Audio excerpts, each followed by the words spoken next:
Notre Dieu est amour. Et son amour est sans fin. Son amour dure à toujours. Si nous vivons, c'est parce qu'il nous a aimés. Si nous sommes, c'est parce qu'il nous a aimés. Si le monde existe, c'est parce que Dieu a aimé le monde. Tout ce que nous vivons est la manifestation du grand amour de notre Dieu. Il est merveilleux. Il est bon. Il est amour. Gloire à toi, Papa.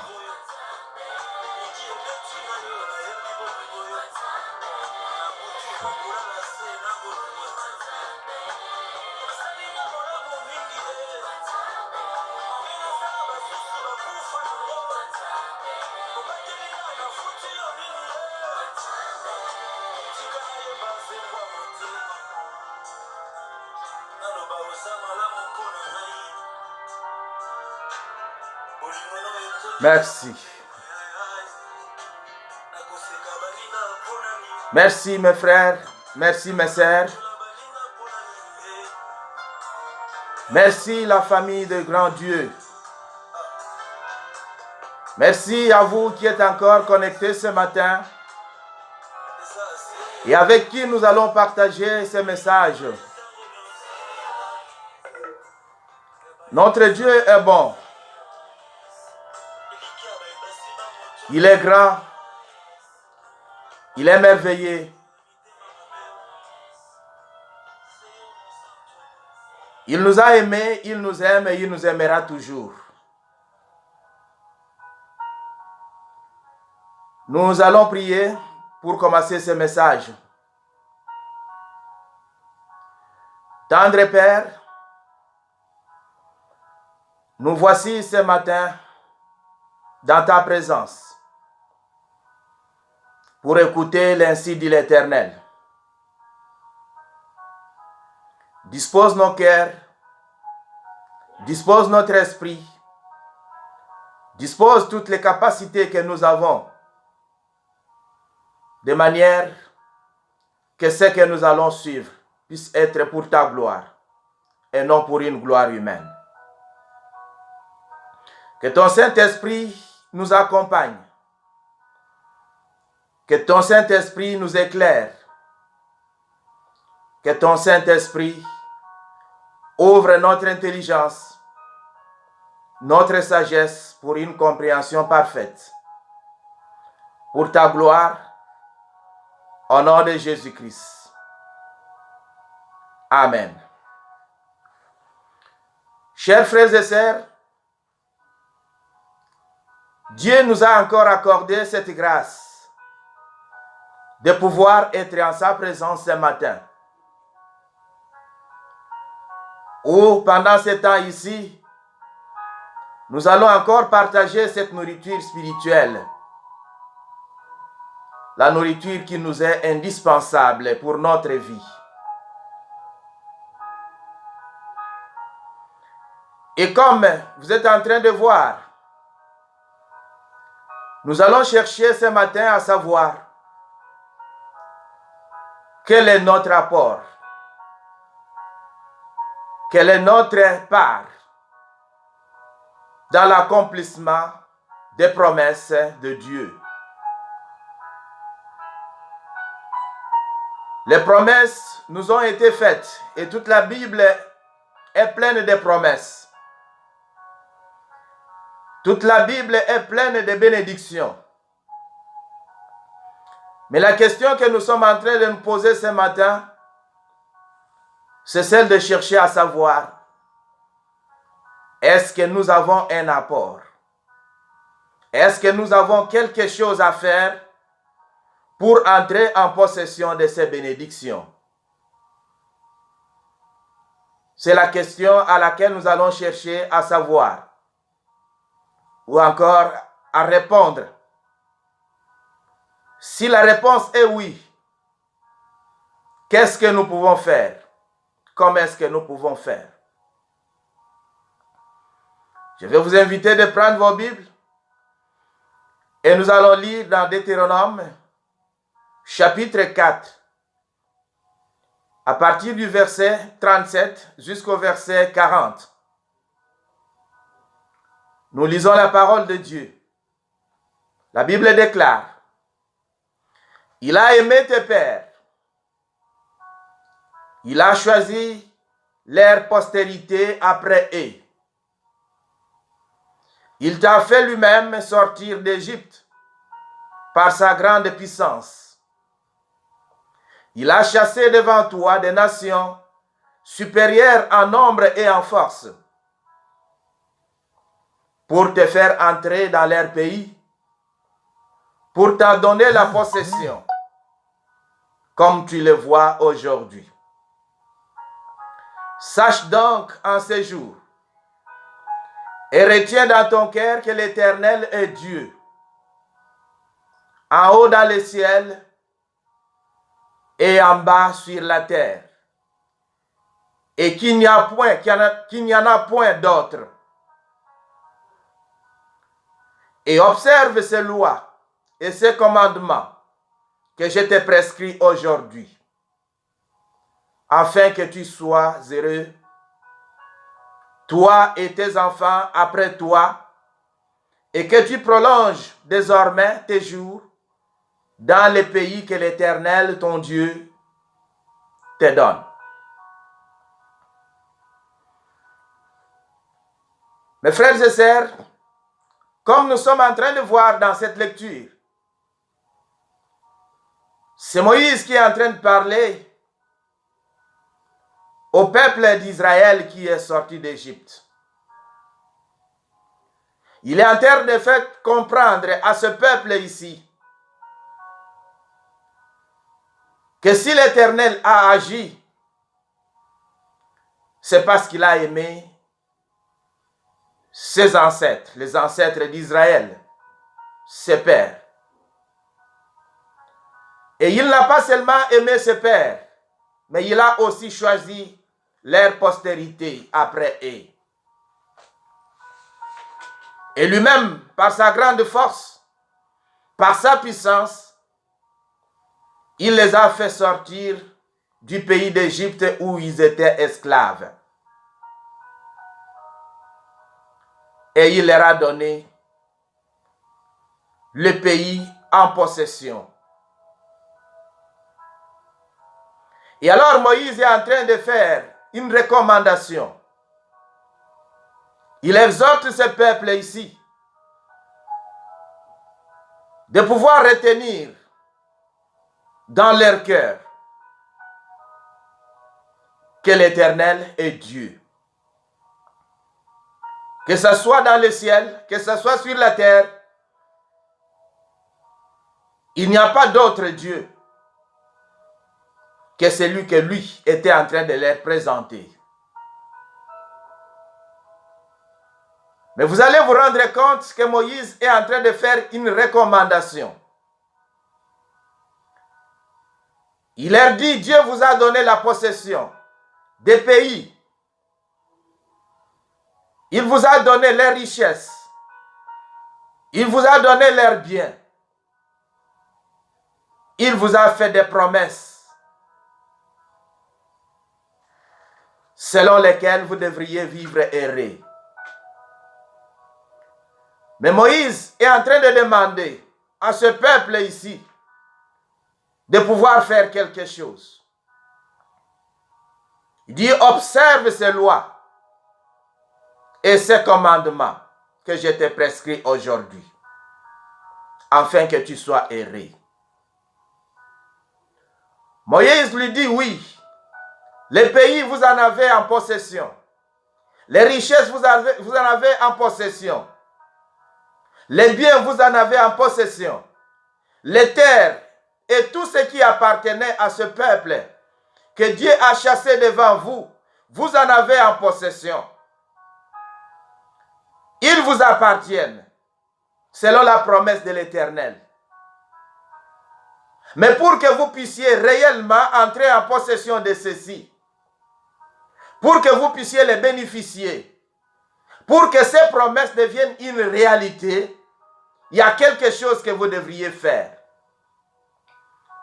Observez les lois de l'Éternel. Il dit, observe ces lois et ces commandements que je te prescris aujourd'hui, afin que tu sois heureux. Pas seulement toi, mais même tes enfants après toi, ils seront heureux. Et pour que tu puisses vivre longtemps, pour que tu puisses vivre pour toujours, dans ce pays-là que l'Éternel te donne, tu dois observer ces lois. Tu dois observer ces commandements. Peuple de Dieu, la fois passée, nous étions en train de dire que nous avions encore la possibilité de pouvoir changer notre statut. Et là, nous avions dit que si nous devons chercher, ou si nous voulons réellement chercher à changer notre statut, nous devrions mettre la patte ou encore la main dans la pâte. C'est-à-dire que nous devrions nous investir nous-mêmes à faire quelque chose. Et nous avons vu Quels étaient les moyens qui étaient devant nous pour que nous puissions arriver à changer notre statut? Je voudrais ce matin ici commencer par vous rappeler quelque chose. Ce que je veux que vous puissiez vous rappeler est que Dieu est amour. Il n'est pas seulement amour, il est aussi miséricordieux. Et que rien, et alors rien, pas même notre égarement, pas même notre changement, pas même notre désobéissance ne peut changer ni l'amour de Dieu, ni la miséricorde de Dieu. Si nous avons la vie, si nous avons la force, si nous sommes en bonne santé,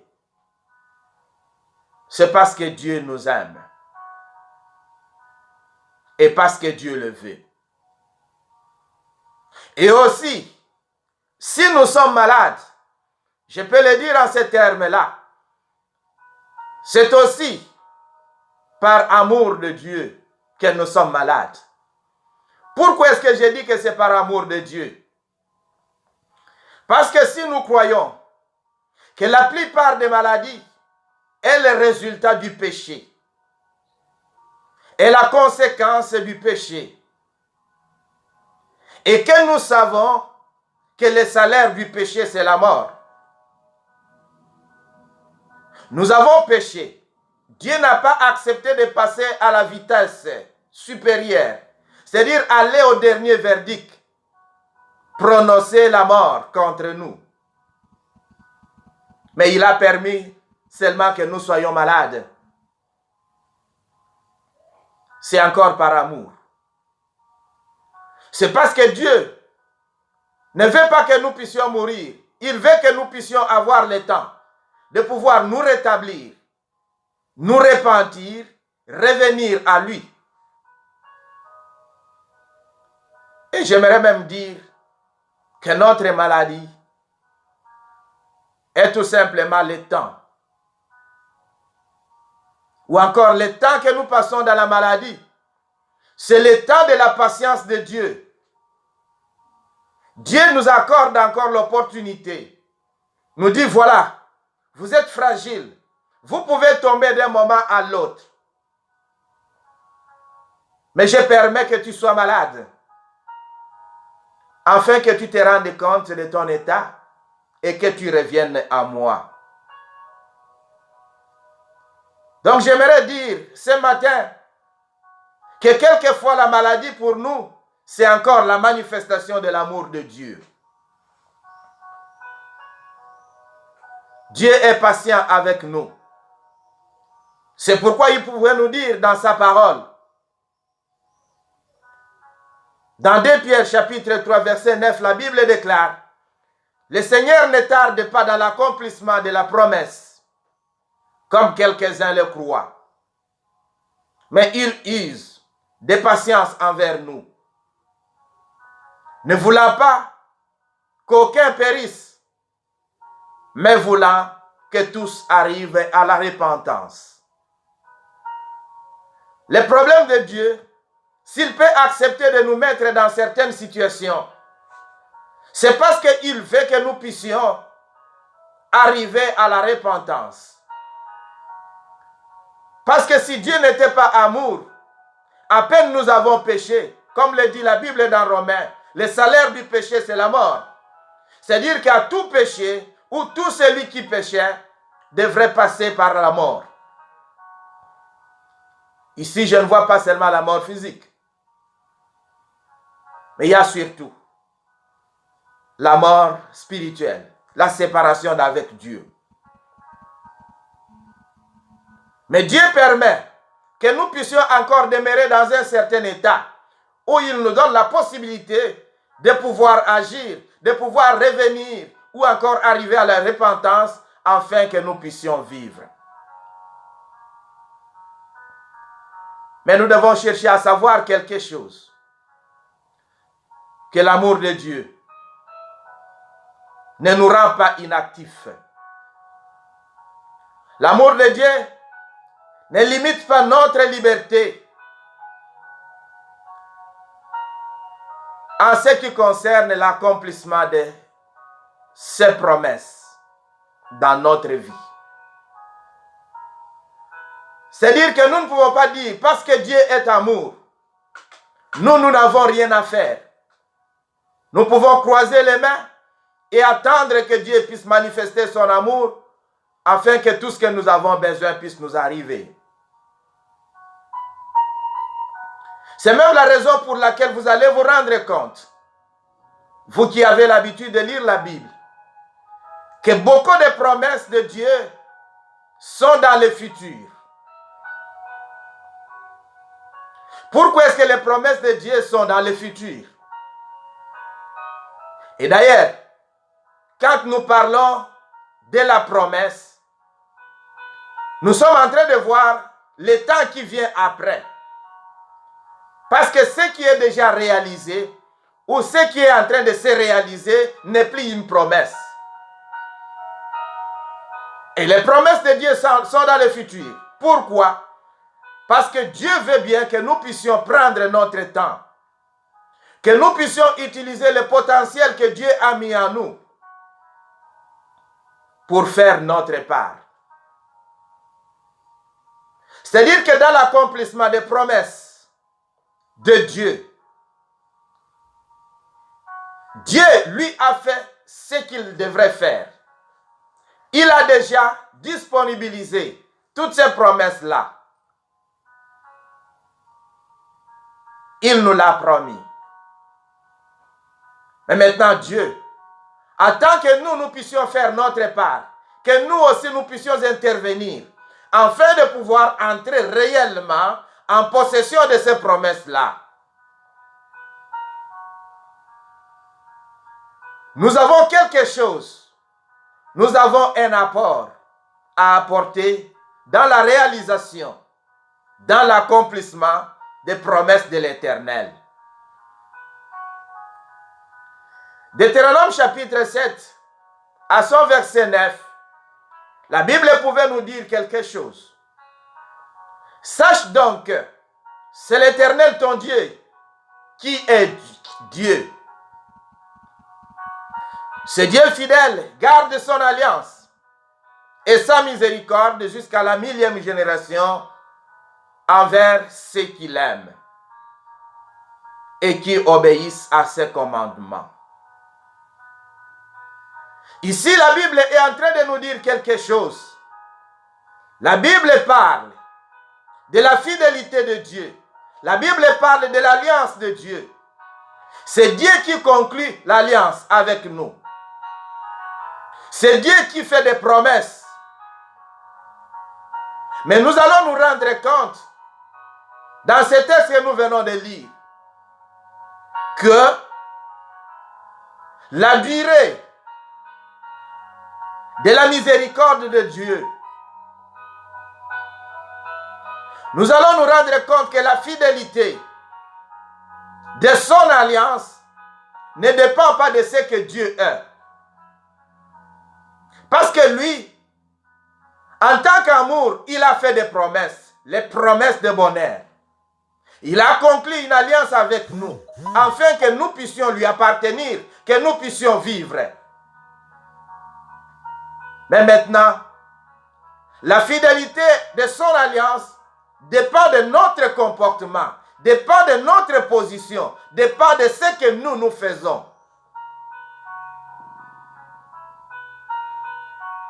La durée de sa miséricorde, parce que si la Bible nous dit que sa miséricorde va jusqu'à la 1000e génération, cela signifie que cette miséricorde-là peut seulement aussi demeurer ou encore être pour une seule génération. Et tout cela s'est conditionné pour que ça puisse être longue, pour que ça puisse durer longtemps ou pour toujours. Il faudrait que moi et toi, nous puissions avoir une certaine attitude, que nous puissions agir d'une certaine manière, de manière à permettre que Dieu puisse continuer cette alliance-là, puisse continuer à être miséricordieux avec nous. Dieu, c'est lui qui conclut l'alliance avec nous. L'homme, l'apport qu'il doit apporter dans cette alliance-là, parce que vous allez vous rendre compte qu'une alliance est un contrat. Et cette alliance-là, l'homme a une part à faire. Parce que dans l'alliance, les deux parties doivent être d'accord, doivent apprendre à respecter les clauses de l'alliance.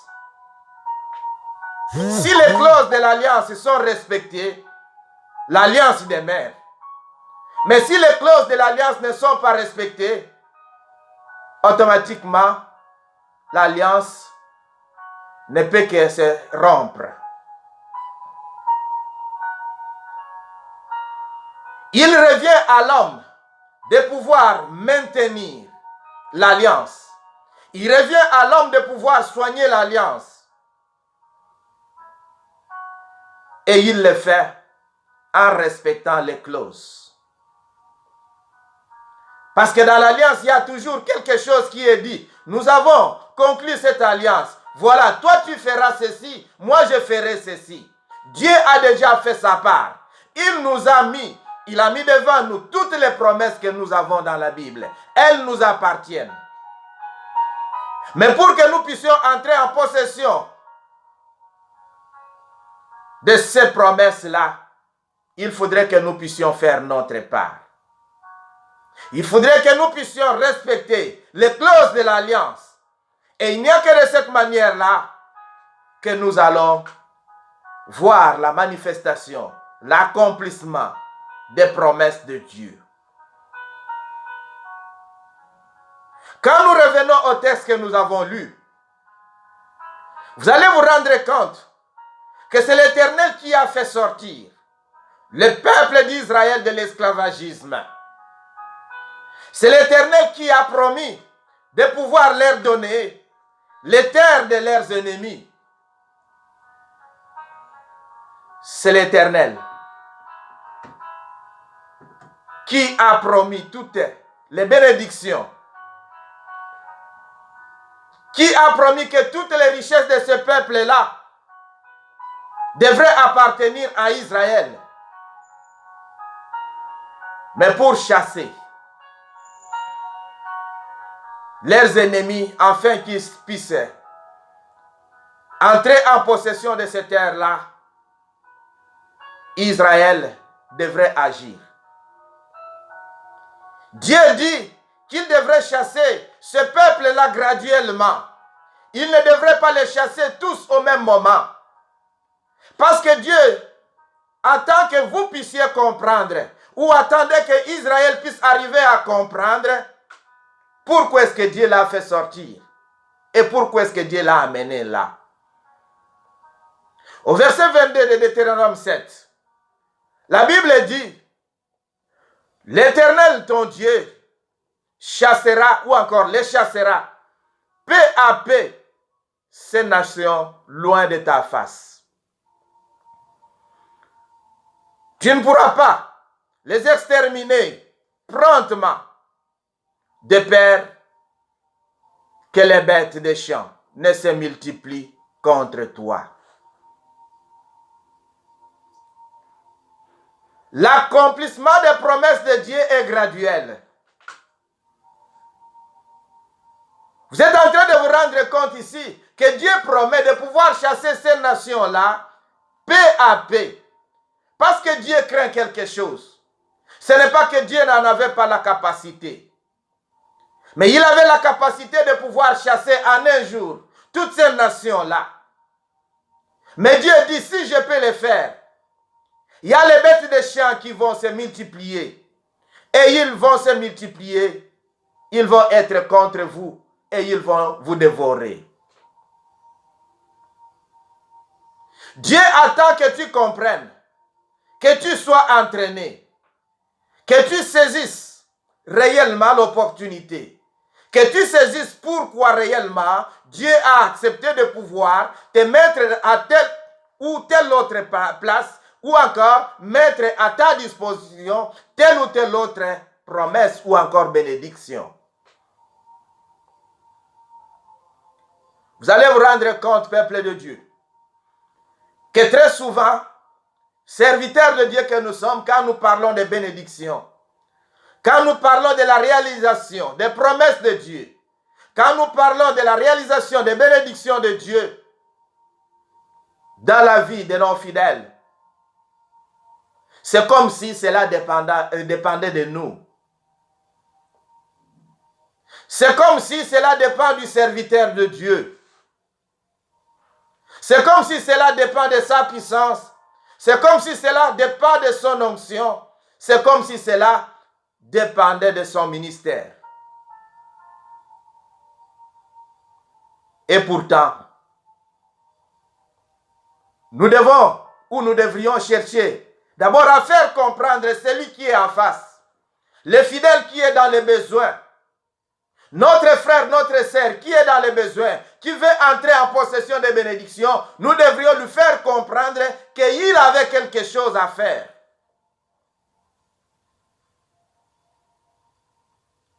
Nous promettons les bénédictions, mais nous ne faisons pas comprendre quelle est la place ou quelle est la participation de celui qui doit entrer dans les bénédictions. Et c'est même la raison pour laquelle, au lieu de demander à l'homme ou encore à la femme de pouvoir chercher à arranger sa communion avec Dieu, parfois nous arrivons à exiger ce qui est matériel. Pour que tu puisses avoir la guérison, il faut apporter tel au pasteur, il faut donner tel. Il y a même aujourd'hui les bénédictions qui ont des factures. Vous entrez dans une église où on vous dit, pour entrer en possession de telle ou telle autre bénédiction, il faut payer autant. Les bénédictions sont facturées.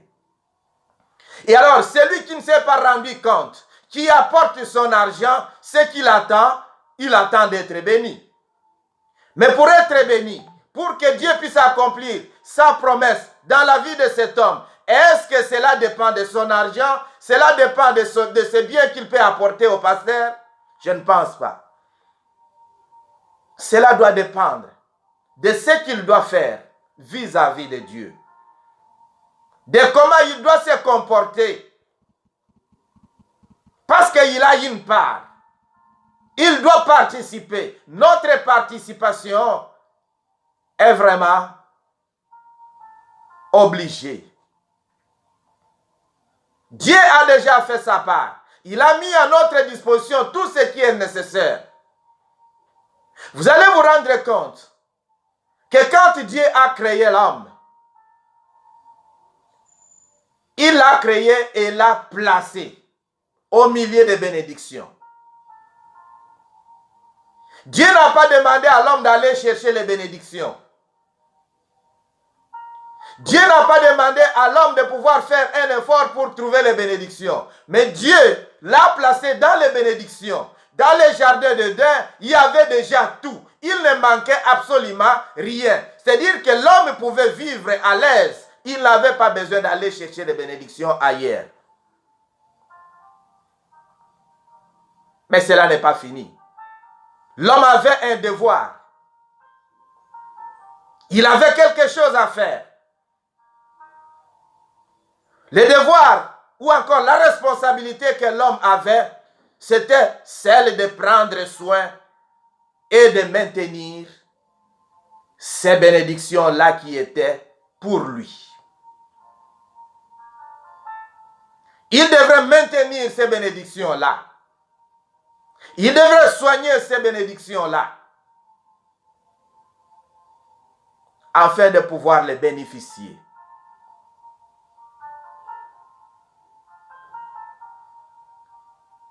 Mais Dieu a laissé à l'homme la liberté de pouvoir agir, de pouvoir maintenir ces bénédictions ou pas. La Bible dit, l'Éternel Dieu prit l'homme et le plaça dans les jardins d'Éden pour les cultiver et les garder. L'Éternel donna cet ordre à l'homme.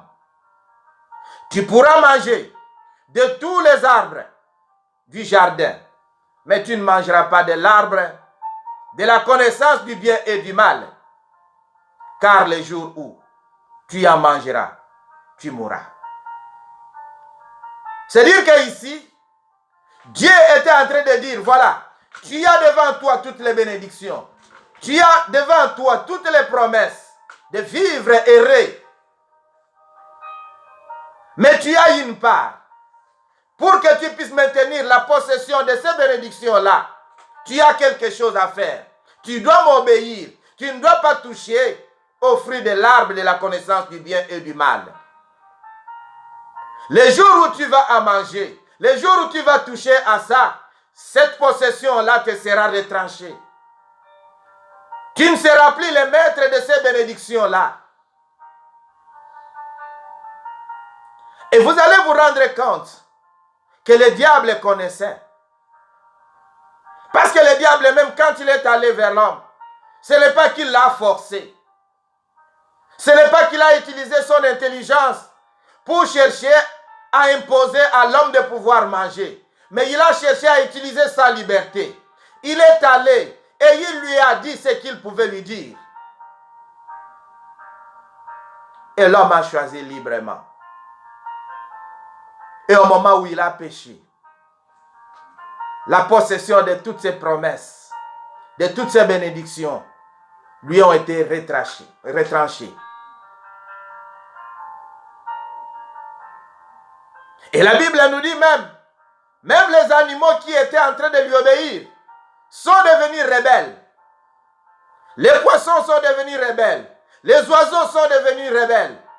Tout ce qui était dans le jardin est devenu et s'est révolté contre l'homme. Parce que l'homme n'a pas maintenu ce que Dieu lui a donné. Il n'a pas soigné les bénédictions que l'Éternel lui avait données. Les droits qui lui revenaient, les droits de maintien, les droits de soins lui a été retiré. Dieu nous a donné du potentiel. Il nous a donné les capacités. Il nous a donné tout ce qui est nécessaire pour que nous puissions travailler. Les capacités, les talents, les dons que l'Éternel nous a donnés, c'est pour accomplir ce qui est naturellement possible.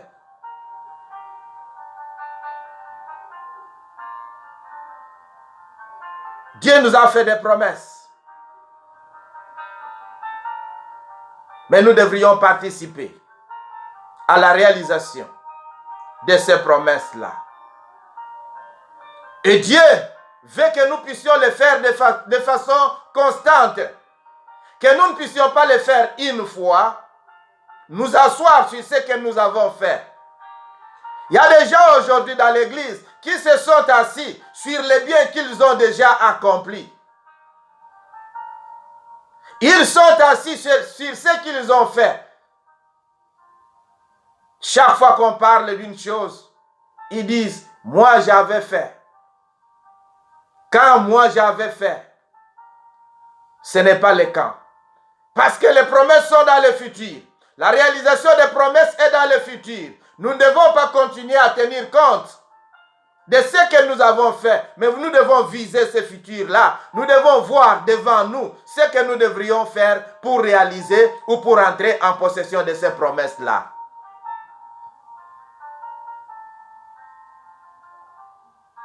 La Bible dit, dans Galates chapitre 6, au verset 9, ne nous lassons pas de faire le bien, car nous moissonnerons au temps convenable si nous ne nous relassons pas. Si nous ne pouvons pas arriver à nous décourager, si nous ne pouvons pas relâcher, si nous ne pouvons pas abandonner, la Bible dit que nous allons récolter au moment convenable. Le bien ne pourrit jamais. Peuple de Dieu, le monde aujourd'hui peut ne pas vous récompenser. Ceux à qui vous faites le bien peuvent ne pas le reconnaître. Mais continuez à faire le bien. Parce qu'il y aura un moment où Dieu va vous récompenser. Il y aura un moment où Dieu va penser à vous. Vous connaissez bien l'histoire du roi Ézéchias. Il avait fait du bien. Il avait fait du bien aux serviteurs de Dieu. Et peut-être qu'il avait oublié.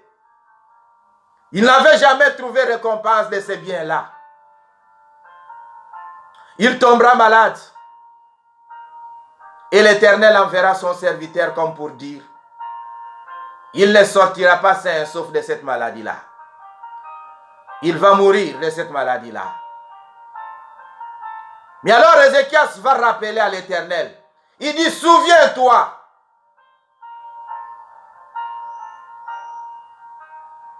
Il a continué à faire du bien. Et il a dit à l'Éternel, souviens-toi. Comme le bien ne pourrit pas, ce qu'il avait rendu comme service à l'Éternel, l'Éternel s'est souvenu de cela. Et l'Éternel lui a accordé 15 ans de plus. Vous pouvez mourir ce jour-là, cette semaine-là, ce mois-là, cette année-là. Mais parce qu'il n'avait pas abandonné à faire du bien.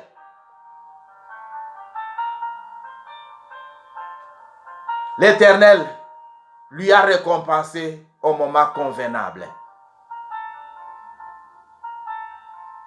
L'Éternel n'a pas mis seulement à notre disposition les talents, parce que je disais, les talents que l'Éternel nous a donnés, c'est pour faire ce qui est naturellement faisable. Ce qui est possible naturellement. Mais ce qui est impossible naturellement ne s'accomplit pas par nos talents, mais c'est par la foi.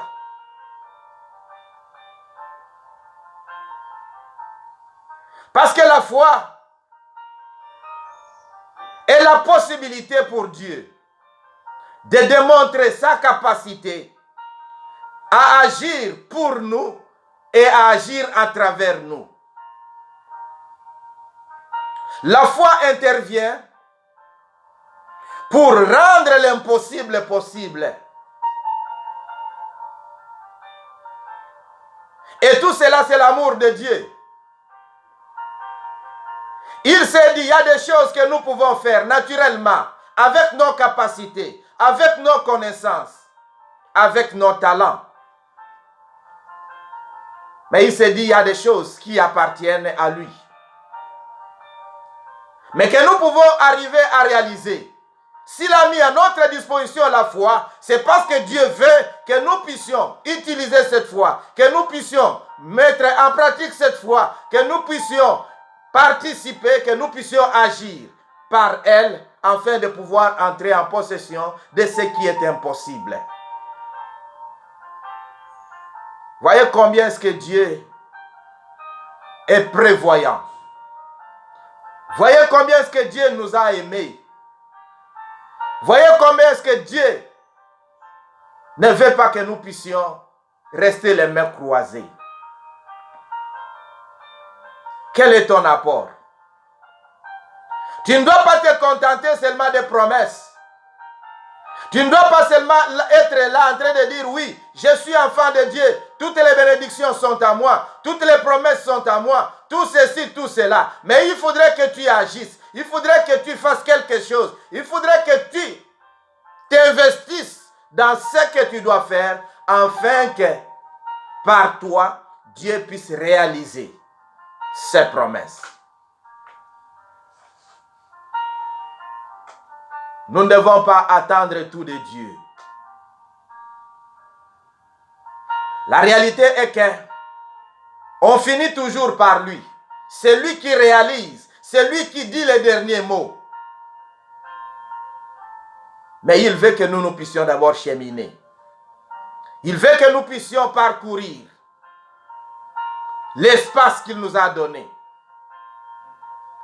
Parce que nous savons que Dieu intervient là où l'homme est limité, là où l'homme finit de raisonner, là où il finit sa force, il finit son intelligence. Dieu intervient.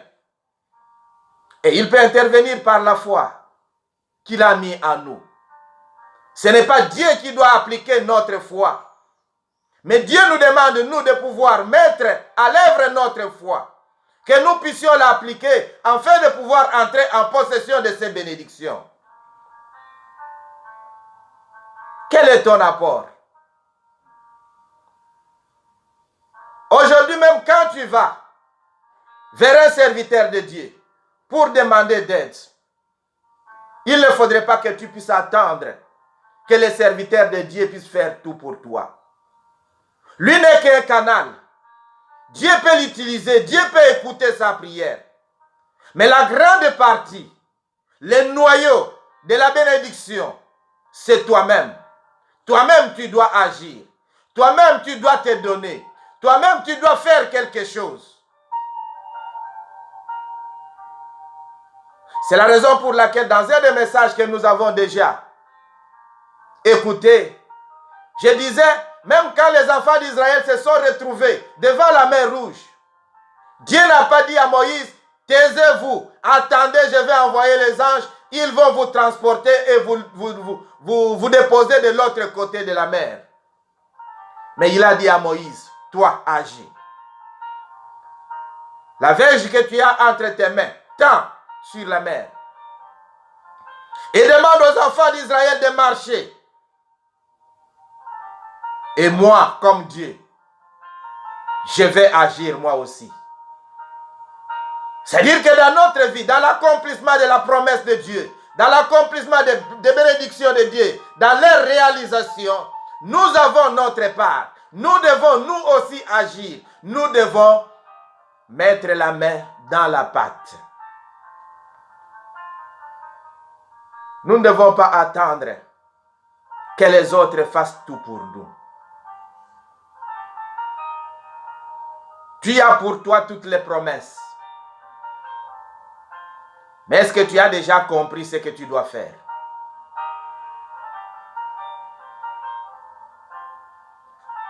Je pense que ce temps que nous sommes en train de passer peut bien nous aider à comprendre certaines situations. Que si nous ne pouvons pas agir, rien ne peut aller de l'avant.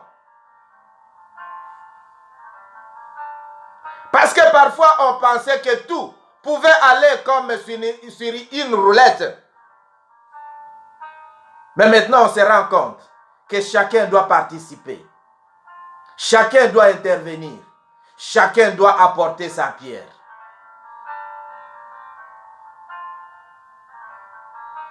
La Bible nous a recommandé.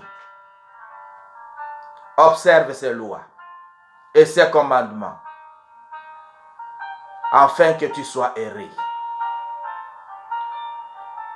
Quand on nous demande ici, ou encore on nous dit que nous soyons errés, c'est-à-dire que nous soyons en possession des bénédictions, parce que nous ne pouvons pas être errés si nous ne pouvons pas entrer en possession des bénédictions de Dieu. Si les promesses de Dieu ne peuvent pas se réaliser dans notre vie, nous ne pouvons pas être errés. Mais nous attendons seulement à être errés. Nous ne commençons pas au commencement. Parce qu'au commencement là-bas, la Bible dit, et observe ses lois et ses commandements, afin que tu sois erré, toi et tes enfants après toi. Tu veux avoir longue vie, tu veux demeurer longtemps dans les promesses, dans les bénédictions de Dieu. Parce que tu peux aujourd'hui être entouré de bénédictions et ne pas les bénéficier. Parce que quelques années plus tard, tu es mort. Mais pour que tu puisses demeurer pour toujours dans ces bénédictions-là, il faut voir le commencement. Observe les lois de Dieu. Observe ses commandements. Il n'y a que de cette manière-là que nous pouvons, nous, participer. Notre apport, c'est notre effort. Ce que nous devons faire. Notre part. Parce que Dieu fait sa part. Nous aussi, nous avons notre part à faire. Nous ne devons pas relâcher nous ne devons pas croiser les mains, mais nous devons agir. Et il n'y a que de cette manière-là que nous allons revenir au message du dimanche passé pour dire, nous pouvons encore changer notre statut. Agissons. Faisons ce que nous devons faire.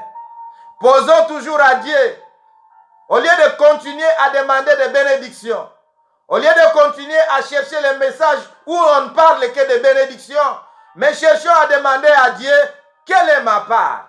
Qu'est-ce que je dois faire pour que telle ou telle autre promesse puisse se réaliser dans ma vie, puisse se réaliser dans mon église, puisse se réaliser dans ma famille, puisse se réaliser dans ma nation? Quand on aura compris notre apport et que nous nous mettrons au travail, Dieu accomplira ces promesses-là et nous serons heureux. Nous allons prier. Père de grâce, une fois de plus, nous te disons merci. Merci pour ce temps que tu viens de passer avec nous. Tu as commencé avec nous comme Alpha, tu as cheminé avec nous comme Emmanuel, et tu es en train de finir avec nous comme Oméga. Bénis mon frère, bénis ma sœur qui ont écouté ce message ici. Et permets, Yahweh de Papa, que chacun se pose la question de savoir quelle est ma part dans l'accomplissement, dans la réalisation de tes bénédictions et de tes promesses. Faites-nous prendre conscience de notre responsabilité et donne-nous les capacités de pouvoir réellement les réaliser. Bénis ton peuple. Tu connais les problèmes d'un chacun. Et nous savons que la solution à ces problèmes-là, c'est toi. Agis parce que tu es Père. Où ils sont éternels d'amour. Si quelqu'un est malade, que tu lui fasses voir qu'est-ce qu'il doit faire afin de guérir. Si quelqu'un est dans les besoins, que tu lui fasses voir qu'est-ce qu'il doit faire pour chercher à trouver satisfaction à ses besoins. Aide-nous à cheminer avec toi, à demeurer dans la constance, jusqu'à ce que tu puisses arriver à réaliser toutes les promesses que tu nous as faites dans ta parole. Au nom de Jésus-Christ. Amen. Que Dieu vous bénisse.